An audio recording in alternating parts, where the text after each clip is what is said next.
हैदराबाद में आराधना समदड़िया नामक 13 वर्ष की एक लड़की ने कुछ दिनों पहले 68 उपवास की दीर्घतम तप साधना की। पारने के अगले दिन आकस्मिक तरीके से उसका देहांत हो गया। इस बात को लेकर के धर्म को नहीं समझने वाले या जैन धर्म का विरोध करने वाले या सुधार इत्यादि करने की भावनाओं को लेकर चलने वाले कई सारे ऐसे लोग हैं जिन लोगों ने बवाल मचाया। बड़ी मात्रा में प्रिंट मीडिया, इलेक्ट्रॉनिक मीडिया में ये चीजें छपने लगी, आने लगी। करीब 30 से अधिक चैनल्स ने विस्तार के साथ में इसके लिए कहानियां घड़ी हैं। उन सब लोगों ने अपने अपने चैनलों पर ये पूरी कहानी अपने अपने मन से बना करके, तोड़ मरोड़ करके, आधी अधूरी बातों को रख करके, कुछ तथ्यों को छिपा करके प्रसारित की है। बाद में इन सभी चैनल्स वालों ने अपनी इन कहानियों को यूट्यूब पर अपलोड किया है। उसके बाद में कई लोगों ने व्हाट्सएप पर, फेसबुक पर इसे आगे भेजा है। इसके बाद में हजारों लाखों लोगों ने इस पर कमेंट लिखे हैं। उन लोगों ने जो ये कहानियां घड़ी, पूरी बात का बतंगड़ बनाया, बात को इन्होंने बदल करके प्रस्तुत किया। जो जैन धर्म की परंपराओं को नहीं जानते, जैन धर्म की साधना विधि को नहीं जानते, प्राचीनतम जैन प्रक्रियाओं को जो नहीं समझते, जिन लोगों को जैन धर्म पर और साधना पर विश्वास नहीं है, ऐसे लोगों ने अपने रोजगार के लिए, पैसे ऐंठने के लिए, धर्म को बदनाम करने के लिए या फिर अन्य किसी काम के लिए जो ये बातें उठाई और जिसका गलत तरीके से प्रसार प्रचार किया, इसके बाद में हजारों लाखों लोगों ने उस पर ऐसे बेहुदे कमेंट्स किए हैं कि वो बहुत अपमानजनक है, आघातजनक है। सुन करके, पढ़ करके किसी भी जैन के रोए खड़े हो सकते हैं। ये हमारे लिए दुर्भाग्यपूर्ण है और इन चीजों को बर्दाश्त नहीं किया जा सकता। सबसे पहली बात, उपवास जैन परंपरा की प्राचीनतम साधना है। यह महावीर के जमाने से नहीं, हर तीर्थंकर के काल में जीवंत रही है। स्वयं आदिनाथ परमात्मा भी सैकड़ों की संख्या में अपनी जिंदगी में उपवास की साधनाएं किए हैं और ये आज की नहीं है, ये हजारों लाखों साल से निरंतर साधनाएं चलती रही हैं। जैन परंपरा के उपवास दूसरी साधनाओं से बिल्कुल दिगर होते हैं, अलग होते हैं। उसमें भोजन इत्यादि लिया नहीं जाता और ये उपवास 6-8 साल के बालक बालिकाओं को लेकर के 90-95 साल के बड़े बुजुर्ग भी किया करते हैं। ये मात्र एक जगह नहीं, भारत में सब जगह पर, हर संप्रदाय और हर गच्छ में, हर समुदाय में और भारत के बाहर भी कई सारी मात्रा में लोग ऐसी उपवास की साधना करते हैं। इसके सिवाय जैन ही नहीं, अजैन लोग भी बड़ी मात्रा में उपवास की साधना किया करते हैं। पहली बात, मरने के लिए कोई उपवास नहीं करता, मरने के लिए कोई साधना नहीं होती। दूसरी बात, किसी को मरवाने के लिए कोई उपवास करवा नहीं सकता, मरवाने के लिए कोई साधना हो नहीं सकती। कोई नन्हा सा बालक हो या बड़े बुजुर्ग हो, किसी ने उनको भूखा रख लिया हो तो वो भूखा रहने को तैयार नहीं होते, यानी जोर जबरदस्ती किसी को भूखा रखा नहीं जा सकता। नन्हे से बालक को भी घंटे भर के लिए भोजन ना दो तो वो नाराज होता है, चीखने चिल्लाने लग जाता है। तो भूखा रहना, उपवास करना, भोजन का परित्याग करके साधना करना, यह गहरे आत्मबल की निष्पत्ति है। जिसका मनोयोग बड़ा मजबूत होता है, जिसका मनोबल, जिसका परिपक्व होता है, मजबूत होता है, जिसके मन में गहरी निष्ठा होती है, जिन शासन का समर्पण भाव होता है, महावीर की साधना पर आगे बढ़ने की जिसकी तमन्ना होती है, ऐसे लोग ही चाहे बड़े हों, युवा हों या छोटे हों, तपस्या करते हैं।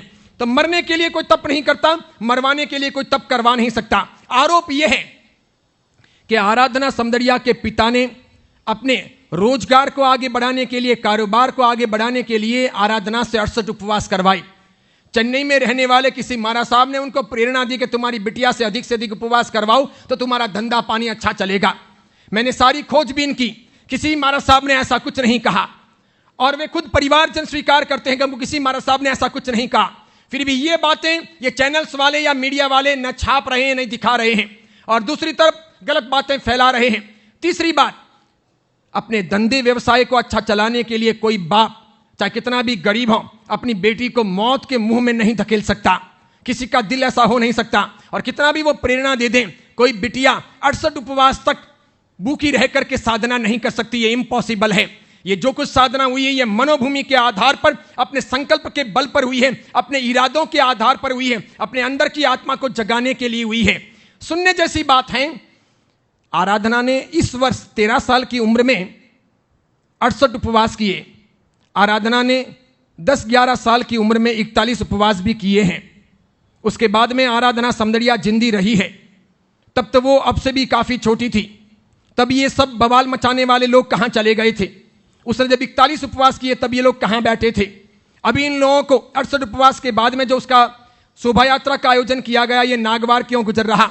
ये सभी टेलीविजन चैनल वाले बार बार शोभा यात्रा बता रहे हैं कि जोरदार इस तपस्या को महिमा मंडित किया गया, उसकी शोभा यात्रा निकाली गई, उसके पापा मम्मी बगल में बैठे, वे खुश थे, प्रसन्न थे, स्वयं कन्या भी प्रसन्न थी। 68 उपवास के दिन भी उसकी शोभा यात्रा जब निकली तो प्रसन्नता का उसका चेहरा लाजवाब है। इसका मतलब कि तब तक मरने के कोई संकेत दिखाई नहीं दे रहे। वो तपस्वी तड़फ नहीं रही, वो तपस्वी बेहोश नहीं है, उस तपस्वी के चेहरे पर उदासीनता नहीं है, एकदम सुंदर हास्य का भाव है। आराम से वो वहां पर बग्गी में चढ़ी है, पिता और माता के पास में बैठी है, सुंदर उसकी शोभा यात्रा है। हजारों की संख्या में श्रावक श्राविका उसकी शोभा यात्रा में सम्मिलित हुए हैं। उसके बाद में पारने के मंडप तक वो पहुंची है, अच्छे तरीके से उसका पारना हुआ है। पारने के बाद अगले दिन उसकी मृत्यु हो गई आकस्मिक। तो क्या भोजन करके कोई नहीं मरता? छोटे बालकों की बेमौत नहीं हो रही मौतें? इतनी बड़ी मात्रा में विश्व के अंदर, विशेष करके भारत के अंदर, लोग भूख की वजह से मरते हैं। हजारों लाखों की संख्या में बालकों की भूख की वजह से मौत हो रही, हजारों लाखों की संख्या में बालक खा खा करके भी मौत के कगार में पहुंच रहे, हजारों लाखों की संख्या में कुपोषण की वजह से बालकों की मौत हो रही। ये बवाल मचाने वाले टीवी सीरियल वाले और मीडिया वाले कहां हैं? उस वक्त वे लोग किसी भी हालत के अंदर उन बालकों को बचाने का प्रयत्न क्यों नहीं करते? उसके लिए वे कहानियां क्यों नहीं बनाते? जो कुपोषण से मरते हैं या भूख की वजह से मरते हैं, उनको साधना की वजह से किसी की मौत हो गई या पारणा करने के बाद में किसी का देहांत हो गया, वही बात महत्वपूर्ण क्यों लगती है? निश्चित तौर पर यह जैन समाज के प्रति बहुत बड़ा आक्रमण है। यह बवाल सामान्य बात नहीं है, सीधा जैन समाज पर हमला है। इनकी कानूनी कार्रवाई होनी चाहिए। इसके लिए सभी जैनों को मिलकर के प्रबंध करने चाहिए। साधु साध्वियों के भी संप्रदाय के भेदों को छोड़कर के एक साथ में आगे आना चाहिए। ऐसा अगर चला तो महावीर भगवान की उपवास की साधना भी ये लोग रुकवाएंगे, ये कतई मंजूर नहीं होगा। मैं सोचता हूं उपवास करने की साधना न करना इन लोगों के डर के मारे या इन लोगों के भय के मारे, उसके बजाय तो मर जाना चाहे। और दूसरी एक बात है, उपवास करते करते अगर मर जाते हैं तो इसे सौभाग्य समझना है। ये गलती नहीं है, ये अपराध नहीं है, ये समझदारी है। जो लोग शरीर पर टिके हैं वे लोग जीना चाहते हैं। जो लोग साधना में आगे बढ़ते हैं उनके लिए जीवन और मृत्यु दोनों बराबर हैं। शक्ति के अनुसार लोग तपस्या करते हैं, जोर जबरदस्ती कोई करवा नहीं सकता। 68 दिनों की तपस्या के अंदर आराधना ने किसी दिन कोई इंजेक्शन नहीं लिया, किसी दिन उसे कोई ड्रिप वगैरह नहीं चढ़ाई गई, कोई गोलियां कोई दवाइयां उसने नहीं ली, और 68वें दिन तक भी वो हंसती हंसती थी। तो क्या गुनाह है, क्या बुरा है? वो बालक हैं, छोटी हैं, ये दिगर बात है। कई बालक हैं जो 6 साल 8 साल के होते हैं, तपस्याएं करते हैं, वर्षों से की है और आज जिंदे हैं। कई लोग हैं 90 95 साल के होते हैं, तपस्या करते हैं। मैं तो यहां तक कहना चाहूंगा, जिस भी जैन को यह लगता हो कि ऐसी तपस्याएं नहीं होनी चाहिए, उन जैनों को भी जैन धर्म में रहने का अधिकार नहीं है।